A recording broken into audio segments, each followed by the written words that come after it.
Oke guys, welcome back to my adventure. Hari ini saya akan membuat video sedikit berbeda ya dari biasanya. Hari ini saya akan membuat video ya sharing seputar pengalaman saya kuliah di luar negeri tanpa beasiswa, dan saya harus bekerja untuk membayar biaya kuliah sendiri. Seperti apa ceritanya? Tonton selengkapnya.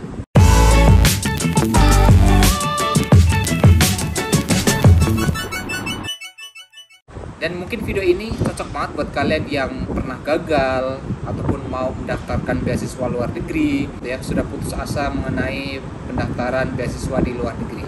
Karena memang beasiswa di luar negeri itu memang banyak banget peminatnya, dan itu kualifikasinya memang tinggi. Mungkin bukan salah kalian ya, karena memang kuotanya dikit banget. Bayangin aja, dari sekian ribu pendaftar, sekian ratus ribu pendaftar ya, mungkin beberapa yang diterima, dan mungkin kalian salah satunya. Tapi jangan khawatir, sebenarnya kita mendaftarkan beasiswa itu untuk apa sih? Ya, kita harus tanyakan kembali kepada diri kita sendiri. Dan yang kedua, apa yang kita harapkan setelah kita mendapatkan beasiswa, terus lulus, terus balik ke Indonesia, nah kita mau ngapain?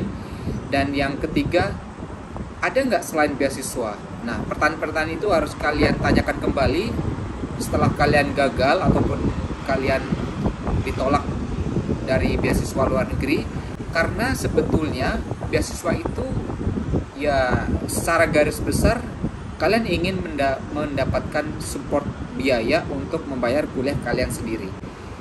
Kalau misalnya kalian berpikir kembali, kenapa nggak kalian mencari sendiri dengan mungkin bekerja secara part time ataupun full time di negara tujuan, lalu kalian kumpulin uangnya dan kalian bayar semesteran itu sendiri, dengan catatan ya kalian memanage waktu dan uang kalian dengan baik.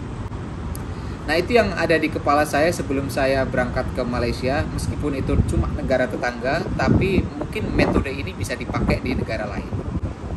Jadi waktu itu saya kalkulasi berapa biaya satu semester di University of Malaya. Setelah saya kalkulasi, satu semester itu sekitar 7.000 ringgit. Waktu itu ya sekitar 22-23 juta satu semester. Habis itu saya berapa yang mungkin saya dapatkan dari bekerja paruh waktu ataupun bekerja full time di Malaysia, dan itu saya hitung-hitung untuk satu semester saya bisa membayar di universitas tersebut. Makanya saya putuskan langsung berangkat aja tanpa menunggu beasiswa lagi, karena saya yakin kenapa kalau misalnya pekerja-pekerja Indonesia di Malaysia aja bisa dapetin gaji ya, bisa dapetin pekerjaan, kenapa saya dengan kualifikasi S1 tidak bisa mendapatkan pekerjaan yang lebih bagus gitu kan. Nah, pemikiran itu mendorong saya untuk berangkat ke Malaysia tanpa mencari beasiswa. Dan akhirnya memang susah. Pertama-tama cari link, cari teman, cari informasi. Saya bahkan keliling-keliling mall untuk mendaftar part-time job, dan full-time job baru saya dapatkan di semester kedua.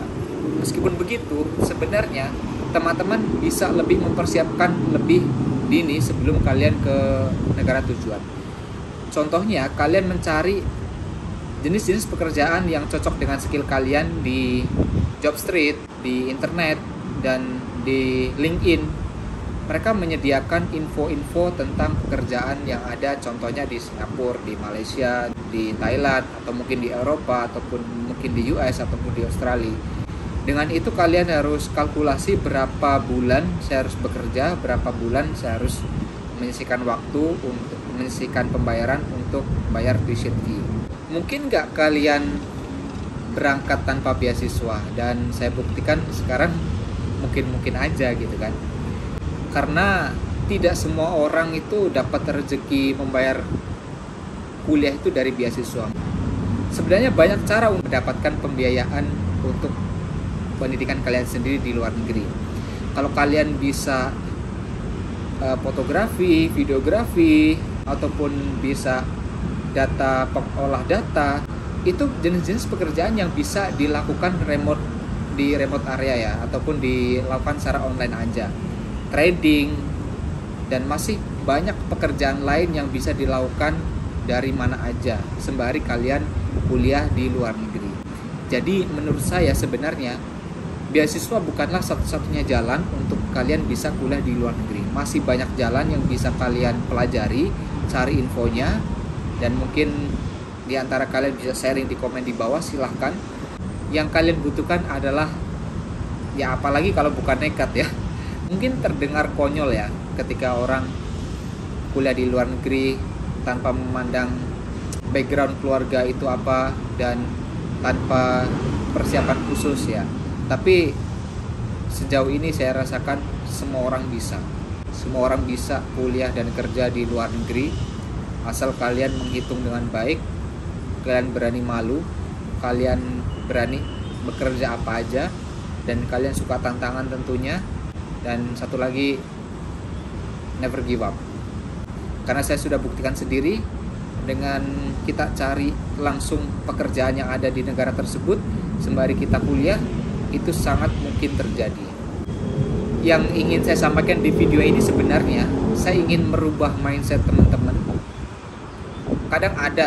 Kadang lebih banyak orang yang putus asa karena ditolak aplikasinya di beasiswa luar negeri, lantas dia udahlah nggak usah kuliah di luar negeri, di Indonesia aja, nggak ada masalah. Nggak ada yang salah sebenarnya kuliah di Indonesia, di luar negeri itu sama aja. Tapi di sini yang ingin saya informasikan buat kalian yang benar-benar pengen kuliah di luar negeri tanpa beasiswa itu bisa banget. Kalau perlu kita sharing, kita bikin grup, saya akan cerita lebih detail di mana, bagaimana. Saya mengajak teman-teman untuk membuat komunitas ini, komunitas WhatsApp mungkin yang paling mudah kita sharing di sana. Kalau kalian setuju, komentar di bawah, siapa aja yang mau ikut silakan aja. Sebenarnya dibuatnya video ini nggak lain dan nggak bukan ya untuk mengubah mindset kalian kalau kalau kuliah di luar negeri itu nggak selamanya harus memakai beasiswa. Meskipun kalian bukan dari keluarga yang ada duit, banyak duit, sebenarnya banyak banget jenis pekerjaan yang bisa kalian dapatkan pada saat kalian juga sembari kuliah itu. Nah, persiapan apa aja yang perlu kalian butuhkan sebelum kalian berangkat kuliah di luar negeri tanpa beasiswa? Ya tentunya punya paspor, tentunya kalian mendapatkan offer letter dari kampus, dan itu digunakan untuk membuat visa student di Jakarta. Habis itu kalian mencari atau searching potensi apa yang bisa kalian kerjakan di negara tersebut. Bahkan part-time kayak kalian harus siap itu. Kalau bagus lagi kalian dapetin kerjaannya dulu baru kalian berangkat, itu sangat aman ya. Dan yang ketiga tentunya siap-siap dana awal-awal ya, 1 atau 2 bulan di negara tujuan. Karena untuk mengantisipasi bahwa 1 bulan itu kalian tidak dapat pekerjaan. Karena dulu saya dapetin pekerjaan part time itu di bulan kedua, dan baru dapat pekerjaan full time itu di bulan sekitar ke-6 ke-7 waktu saya di Malaysia. Nah, keuntungan kalian kuliah di luar negeri tanpa beasiswa ini sebetulnya yang saya dapetin ya. Kalian bisa terus kerja di luar negeri tanpa adanya ikatan dinas ataupun kalian harus balik ke Indonesia setelah lulus. Karena kebanyakan teman-teman saya yang dapat beasiswa juga mereka pengen juga melanjutkan kerja di luar negeri, tapi karena keterbatasan dan mereka harus pulang dan mengabdi ke Indonesia, mereka tidak bisa. Kalian bebas menentukan, kayak kalau misalnya bulan ini, tahun ini saya akan cuti karena saya tidak sanggup bayar, saya akan kerja dulu 1 tahun. Itu bisa banget. Kita menjadi orang yang tough banget menghadapi kehidupan, karena dengan sulitnya kehidupan itu, dengan sulitnya mencari atau membagi waktu antara kerja dan kuliah di luar negeri, kalian akan jauh lebih mudah menghadapi permasalahan-permasalahan yang timbul nantinya ketika kalian balik ke Indonesia mungkin ya. Dan yang terakhir, gaji di luar negeri cenderung lebih gede ya kalau saya bandingkan jenis pekerjaan yang sama ketika kalian dapetin di Indonesia. Tentunya cost yang dikeluarkan juga lebih gede di luar negeri, tetapi pinter-pinter kita memanage uang kita, makan apa yang ingin kita makan, lifestyle kita sekali lagi tentunya itu menentukan jumlah tabungan kita. Yang saya dapetin pelajarannya gede banget, karena ketika kalian udah kerja di luar negeri, kuliah di luar negeri, yang saya alami sendiri, mindset berubah total, cara pandang terhadap orang-orang itu juga berubah karena pengaruh lingkungan dan sebagainya. Dan juga opportunity yang saya dapetin di luar lebih banyak ya. Dan tanpa bikin demot orang untuk mendaftarkan beasiswa itu bagus. Beasiswa itu mendorong kalian untuk menuju lebih sukses ya, lebih mudah tentunya. Tapi sekali lagi buat kalian yang gagal mendapatkan beasiswa, masih banyak jalan menuju Roma tentunya dengan bekerja di luar negeri. Itu aja video kali ini, mudah-mudahan kalian mendapatkan informasi sedikit dari cerita saya yang singkat ini. Jika kalian belum subscribe, please subscribe dan bunyikan tombol loncengnya biar kalian dapat notifikasi di video-video saya selanjutnya. Akhirnya My Vlog My Venture, see you.